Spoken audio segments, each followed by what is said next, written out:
Halo semuanya, selamat datang di Marques.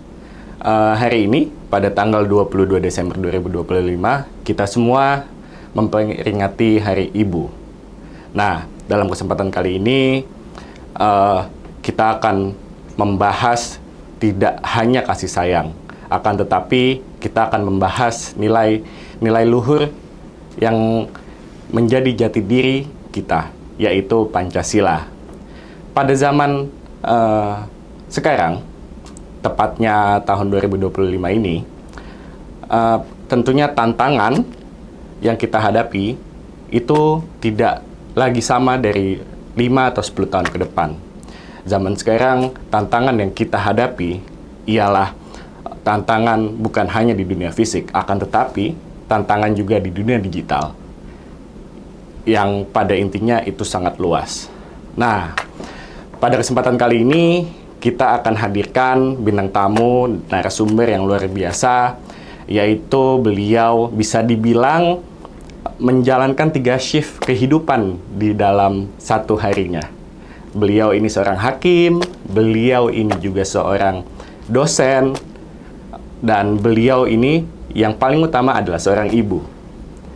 Oke, kalian penasaran nggak sih, bagaimana sih seorang ibu yang bergelut di dunia hukum, di dunia edukasi, dan juga menjadi ibu rumah tangga di keluarganya, ini mewariskan nilai-nilai luhur kita terhadap anak-anak dan keluarganya. Tanpa basa-basi, mari kita sambut Ibu Dr. Sininta Yuliansi Sibarani, SHMH. Ya. Terima kasih. Selamat datang Ibu. Terima kasih atas waktunya dan berkenan datang untuk kesempatan kali ini. Ya. Apa kabar Ibu? Baik. Sehat. Okay. Ya, aku menyapa dulu ya. Boleh. Selamat Hari Ibu untuk ibu-ibu hebat yang ada di sana. Kita mencoba mendengarkan mengenai nilai-nilai luhur Pancasila melalui Marques. Oke. Nah, ini Bu, ini kayaknya audiens kita mungkin belum tahu nih, Ibu Sininta itu siapa sih? Kan tadi udah aku spill ya. Ibu Sininta ini adalah seorang hakim, adalah seorang dosen, dan juga seorang ibu, ya kan? Nah, boleh dong Bu sharing ke kita profil singkat Ibu Sininta? Oke, terima kasih Mas Eko untuk kesempatannya. Pada saat ini memang saya sedang bertugas sebagai Hakim Ad Hoc Tipikor di Mahkamah Agung. Ini mau menjalani periode yang kedua, 5 tahun kedua. Dan di samping itu saya juga mengajar di Universitas Pancasila, khususnya di Fakultas Hukum. Itu sudah sejak tahun 2005. Dan di samping itu saya memiliki 3 orang anak, Mas Eko. Ya, mungkin memang sudah dewasa dan 2 orang cucu. Wow. Ya, demikianlah yang bisa saya sampaikan. Oke, luar biasa kan semuanya. Wah, di balik kesibukannya sebagai hakim, dosen, dan menjadi ibu dari 3 orang anak dan 2 orang cucu. Waduh, nggak kebayang nih betapa bakal serunya diskusi kali ini. Oke, Ibu. Ya.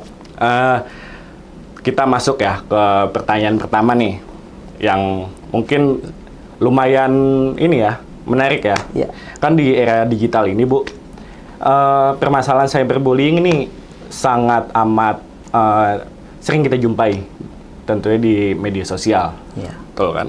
Nah, sebagai seorang hakim nih, Bu, yang menjunjung tinggi nilai keadilan dan integritas, bagaimana Ibu mengajarkan kepada anak-anak untuk tetap beradab sebagaimana sila kedua kita?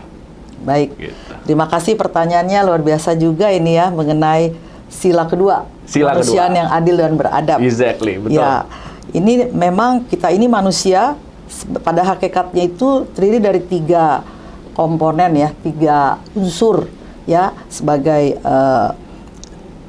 tubuh, jiwa, dan roh. Sehingga tubuh itu yang jasmani yang kelihatan. Kemudian ada jiwa yang ada di dalam perasaan, keinginan, kehendak, itu pikiran, itu jiwa kita. Kemudian ada roh yang diberikan oleh Tuhan sebagai nur ilahi yang ada di hati kita, kalau itu roh yang daripada Tuhan. Sehingga kita jadi manusia yang utuh. Nah, ketiganya ini harus diberi makanan yang seimbang dan makanannya beda-beda. Ya, kalau jasmani kan pas sehat lima sempurna.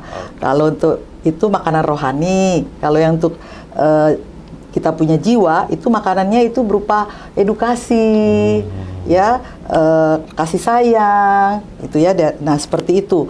Sehingga kalau ditanyakan bagaimana bisa memberikan edukasi kepada anak-anak, terlebih kepada anak-anak yang usia dini, yang seringkali tanpa sadar mereka tidak paham bagaimana apa yang dikatakannya itu, dengan akhirnya kita kenal bullying ya, seperti tadi disebutkan. Bullying itu sebetulnya mengolok-olok awalnya, tetapi akhirnya kita lihat sampai ke sekarang ini banyak memakan korban.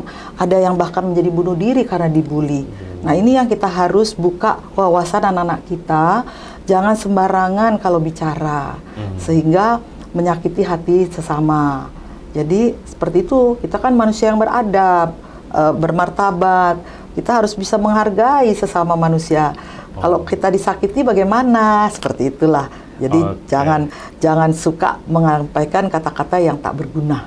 Seperti itu. Jadi itulah yang kita bisa ajarkan kepada anak-anak. Oke, berarti intinya kita harus memberi asupan yang baik dan benar kepada 3 pilar kehidupan kita ya? Iya, tadi itu unsur-unsur yang perlu kita perhatikan agar seimbang makanan rohaninya, makanan jasmaninya, makanan jiwanya. Oke.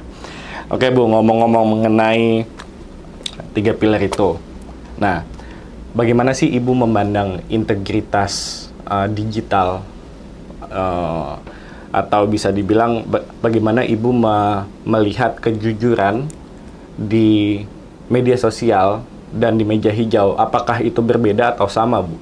Baik, ya itu kita harus bisa lihat dari perspektif yang mana nih. Misalnya kita melihat teknologi canggih ini sangat dibutuhkan, tetapi juga sangat beresiko.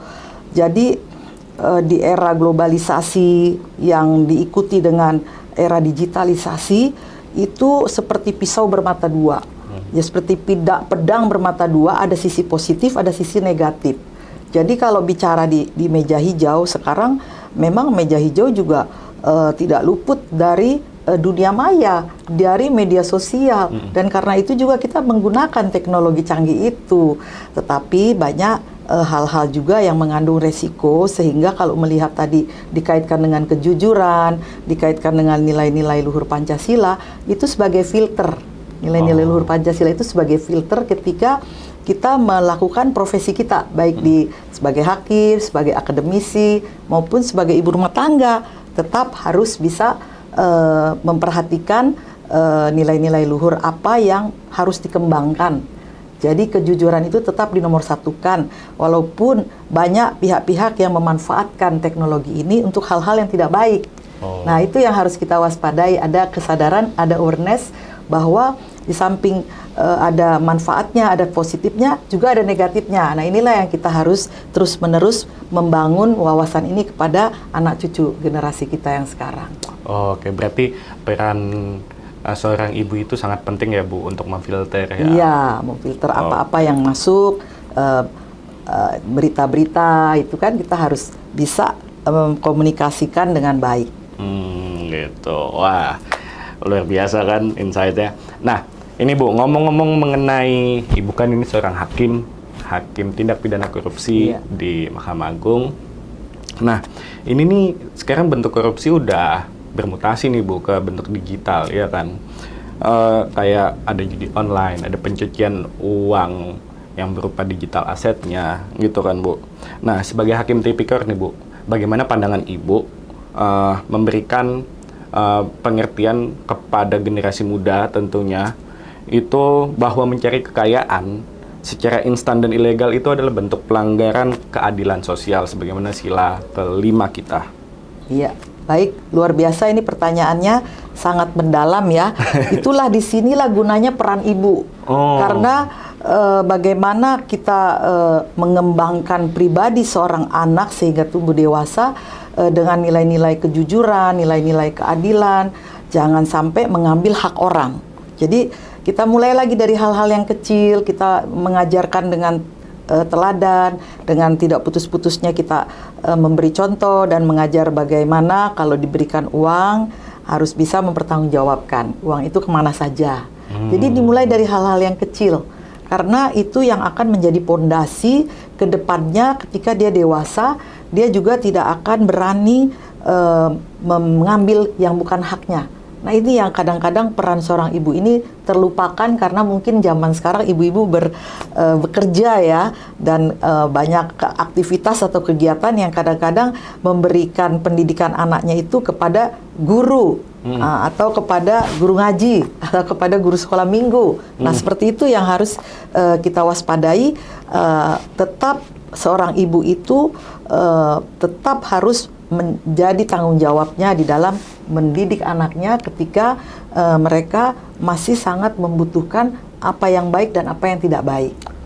Jadi kalaupun dikaitkan dengan peran saya sebagai hakim, nah itu jelas di dalam putusan-putusannya itu tetap harus bisa menggambarkan, mencerminkan ada nilai-nilai Pancasilanya juga.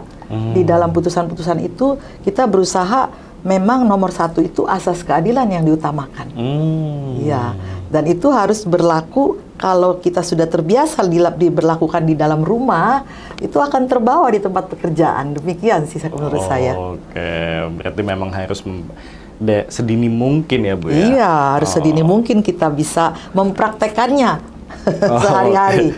Oke, nah ini kan tadi perspektif Ibu sebagai hakim. Nah, sekarang aku mau tanya perspektif Ibu sebagai dosen nih, Bu. Ibu kan juga sebagai dosen nih di Universitas Pancasila. Iya, betul. Ya kan, Fakultas Hukum. Nah, bagaimana sih Ibu sebagai dosen memberikan arahan, memberikan pembelajaran kepada anak-anak, dan kalau misalkan di kampus ini kepada murid-muridnya itu memberikan edukasi mengenai filter Pancasila guna menyaring informasi.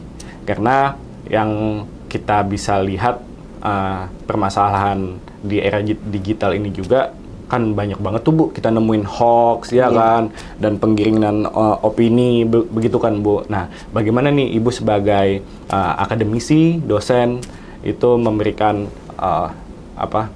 pembelajaran kepada murid-muridnya mengenai nilai-nilai luhur kita? Baik, itu sangat penting ya, tidak hanya sebagai dosen, sebagai guru, itu juga terus-menerus kita tidak bosan mengingatkan pentingnya Pancasila itu sebagai perekat ya kehidupan berbangsa dan bernegara.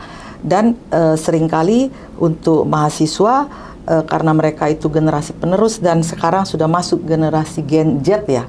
Gen Z itu banyak hal yang menjadi tantangan yang harus dihadapi oleh mereka, seperti hoax tadi, bullying, terus banyak nilai-nilai yang masuk ya dalam dunia maya ya. Dari dunia maya itu sulit kita bendung memang. Berita-beritanya ini yang hoax yang mana, yang benar yang mana.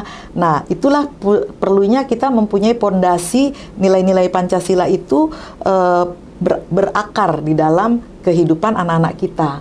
Jadi saya mencoba kalau hari-hari pahlawan, kalau hari-hari 17-an itu tetap saya ajak mereka secara bersama-sama menyanyikan lagu-lagu kebangsaan, dan juga saya mencoba menanamkan masih hafal nggak Pancasila. Tapi tidak hanya hafal saja, saya langsung tanya bagaimana prakteknya kehidupan sehari-hari kamu di rumah. Coba jelaskan, ceritakan. Banyak kesaksian-kesaksian yang bagus dari mereka, bagaimana mereka menerapkan gotong royong, kerjasama dalam praktek di kemahasiswaan atau di organisasi mereka. Dan itu tidak bosan-bosannya dan harus terus-menerus ketika tatap muka ataupun sedang kuliah online. Tetap kita bertanya dan kita sisipkan nilai-nilai Pancasila itu sebagai filter mereka ketika berhadapan dengan tantangan-tantangan di dunia maya yang bisa kebablasan atau kelolosan dari bukan nilai-nilai Pancasila. Jadi dengan kita terus-menerus memperkenalkan nilai-nilai Pancasila itu di dalam kita kuliah, di dalam mereka membuat skripsi, harus ada juga mencerminkan nilai-nilai Pancasila, mereka makin mengenal. Kalau dia sudah mengenal, dia bisa memfilter, oh yang ini nggak sama nih, ini bukan budaya kita nih. Nah, itu yang saya harapkan semua dosen juga ada awareness ke sana. Oke, nah berarti itu tipsnya kalau misalkan menjadi murid di suatu universitas, ya kan, itu sangat membantu dalam kehidupan sehari-hari, apalagi kalau kita mengamalkan nilai-nilai luhur kita, ya kan. Nah ini Bu, di era digital ini, bagaimana Ibu perspektif Ibu mengenai kecerdasan buatan?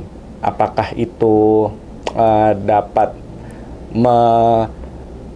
menggantikan nurani seorang ibu, hakim, atau dosen kepada praktiknya? Oke, ini benar-benar suatu tantangan baru lah ya. AI ini udah mulai di negara kita udah mulai terasa ya, bagaimana kita menggunakan Gemini ya, atau Gemini. Banyak lagi yang aplikasi-aplikasi yang sebetulnya sih kalau kita bisa menggunakannya dengan baik itu membantu. Betul. Tapi kadang-kadang ada yang disalahgunakannya ini. Nah inilah kembali lagi ke pondasi, dia paham nggak yang sedang dipraktekannya itu yang benar apa yang tidak. Nah sehingga kalau AI ini memang dibutuhkan, seperti kalau saya sebagai ibu rumah tangga, kalau lagi Lebaran itu kan nggak ada pembantu. Nah kalau AI sudah bisa menggantikan kerjaan rumah tangga kan sangat membantu. Begitu juga kalau dunia akademik, dalam membuat skripsi itu bisa percepatan, karena kita bisa bertanya, menambah wawasan dengan cepat. Nah tapi kita punya dasar juga, tidak asal copy paste, sehingga tidak ada nilai yang originalitasnya dari kita. Nah, kalau itu kita buat hanya sebagai pembantu, AI ini bisa membantu apa yang dibutuhkan oleh manusia, itu bagus sekali. Nah, bagaimana kita bisa sampai level bahwa kita yang mengendalikan AI itu, bukan AI itu yang mengendalikan kita. Nah, inilah yang harus kita tanamkan sebagai seorang ibu, sebagai guru atau dosen di mana-mana tempat kita berkarya, itu tetap kita harus masukkan nilai-nilai luhur Pancasila, dari sila pertama sampai sila ketiga itu jangan bosan. Ya, sebagaimana kita menanamkan iman kepada anak-anak kita dalam kepercayaan kita masing-masing, itu tetap berdampingan. Karena dengan Pancasila itulah yang mempererat kita, menjadi perekat kita dalam kehidupan berbangsa dan bernegara di era digitalisasi ini, dan juga dalam kondisi negara kita, bangsa kita yang berbineka tunggal ika. Kalau ada perekat ini, kita bisa tetap bersatu sehingga tidak bisa dimanipulasi oleh teknologi canggih yang seperti apapun juga. Demikian sih kalau menurut saya. Berarti penting banget tuh kita mewariskan nilai-nilai luhur kita Pancasila kepada generasi-generasi muda, Bu ya. Karena itu untuk menghindari pengendalian dari mesin itu sendiri ke diri kita, gitu Bu ya. Oke. Karena nurani nggak bisa digantikan. Nggak bisa digantikan, Bu ya. Tadi saya udah bilang, manusia itu unsurnya ada 3. Tubuh, jiwa, dan roh. Tubuhnya ada tuh robotnya. Jiwanya tuh mesinnya. Betul. Penggeraknya tuh. Nah, rohnya dari mana? Yaitu nurani kita. Yang itu satu-satunya memang yang kita masih miliki dari Tuhan langsung. Nah, Tuhan itu nggak kasih ke robot, tapi kasih ke manusia. Berarti kita yang harus mengendalikan. Jangan sampai salah kaprah, masa kita dikendalikan oleh AI. Nah, berarti itu PR tuh buat pengembang teknologi AI, kalau bisa masukin rohnya, wah itu udah ketergantikan kali Bu ya. Iya, tapi itu kan udah kuasa Tuhan. Iya, itu batasannya mungkin Bu ya. Gitu. Nah nih Bu, Ibu ini kan seorang ibu, iya kan? Ibu seorang hakim, ibu seorang dosen. Ya, mungkin untuk audiens penasaran nih Bu, pasti kayak gimana sih Ibu membagi waktunya untuk dalam hal menjadi kompas dalam rumah tangga, untuk dalam mewarisi nilai-nilai luhur kepada anak-anaknya gitu. Apakah di rumah ini Ibu implementasinya ada peraturan khusus dalam penggunaan sosial media, atau ada perjanjian khusus yang dibuat terhadap antara ibu dan anak untuk penggunaan sosial media. Gimana sih, Bu? Oke, terima kasih ya. Saya pengalaman pribadi ya ketika anak saya masih kecil, waktu itu masih zaman main PS. Nah, mereka akan keranjingan tuh kalau kita biarkan sampai lupa belajar, lupa mandi, lupa makan, main terus ya. Kalau sekarang kan main WA atau main game ya, itu sampai memakan korban beberapa sahabatnya anak-anak saya itu sampai sekarang sekolahnya terbengkalai karena tidak bisa mengendalikan keinginan anak-anaknya dalam bermain game atau bermain PS. Nah, disinilah peran ibu sangat penting. Bagaimana kita harus berjuang, bisa merebut hatinya, dan bisa kita menerapkan ketegasan, tapi juga ada kelemah lembutan di situ yang membuat anak mengerti. Sehingga kita berjanji akan tetap memberikan kebebasan di dalam menjalankan hobinya, bermain PS atau bermain game, tetapi dengan persyaratan dia sudah belajar dan dia bermainnya cukup 1 jam atau 2 jam. Dan ini harus terus menerus karena anak-anak memang perlu dibimbing, perlu ditemani. Nah, ini yang saya praktekkan dalam kehidupan saya, membina anak-anak saya sampai bisa terlepas dari jerat dari permainan-permainan itu, dari teman-temannya yang ada 2 orang temannya yang pinter udah masuk UI, dia lepas karena keranjingan main game. Ada yang pokoknya yang juara semua. Anak saya waktu itu kalah lah, nggak juara. Tapi saya temanin terus sampai pulang malam-malam dari mana? Habis main game. Jam 10 malam saya tungguin. Memang harus dikorbankan waktu sama perasaan. Jadi itulah yang kita buat sehingga anak saya tuh bisa, aduh saya bersyukur banget dia bisa lolos dari jeratan hobinya, keinginannya. Karena kan masih anak-anak belum bisa mengekang keinginannya yang maunya senang-senang, tapi dia nggak tahu itu harus dibayar dengan masa depannya. Nah, itu yang ibu-ibu tolong anak-anak kita didampingi, diikuti perasaannya, dan kita bisa mengambil hatinya dan bisa dibicarakan baik-baik. Anak-anak mengerti kok kalau kita mau ajak ngomong. Akhirnya mereka tahu, kita ajak ngobrol, dia bisa mengerti kemauan kita tahu juga kemauan dia. Jadi harus saling pengertian, ada dialog. Seperti itu. Wah, itu ibu luar biasa berarti ya untuk mengatur manajemen waktunya, Bu ya. Karena mungkin ibu satu hari itu kan ya bisa dibilang 3 shift ya, teman-teman. Soalnya ibu hakim juga, dosen juga, ibu juga di rumah yang harus mengawasi. Berarti emang peran ibu tuh sangat penting ya untuk perkembangan anak dalam dalam membawa dan menjiwai nilai-nilai luhur Pancasila di kehidupannya, Bu ya. Jadi ya kalau bicara masalah membagi waktu, saya pakai skala prioritas. Skala prioritas kan memang tugas saya mengabdi kepada negara. Jadi itu yang prioritas saya. Jadi kalau untuk menjadi dosen itu ada jadwalnya secara khusus, baik hari Sabtu maupun di luar jam kerja, ataupun kalau kita bisa berbagi dengan teman, kalau bertabrakan dengan jam kerja, juga bisa dengan online, dan itu semua karena niat yang dalam hati yang tulus ingin membantu di dalam dunia pendidikan dan juga mengabdi di dalam dunia penegakan hukum. Jadi Tuhan selalu kasih jalan yang terbaik sehingga jalan Tuhan, jadi untuk anak-anak pun karena kita memang niatnya mau dampingi ya harus berkorban memang tenaga, pikiran, sama waktu. Ya kita jangan sungkan tidurnya lebih malam sampai mereka betul-betul sudah istirahat, baru kita istirahat, seperti itu. Kalau pembagian waktu ya seperti itu, memang harus terus menerus dicari yang selahnya yang paling pas lah. Wah, memang panutan banget ini. Amin. Luar biasa bukan diskusi hari ini? Berarti intinya satu, nurani itu tidak akan bisa tergantikan oleh kecerdasan buatan atau perkembangan digital pada era sekarang gitu loh. Mungkin nanti atau kayaknya nggak mungkin sih karena harus masukkan roh ke dalam, betul kan? Iya. Nah, oke, berarti mungkin itu aja sih Bu yang pengen pada kesempatan hari ini yang pengen kita cari tahu. Nah, untuk penutup Bu, ada nggak pesan untuk seorang ibu kepada anaknya mengenai untuk filterisasi dalam menggunakan sosial media dan sejalan dengan nilai luhur Pancasila.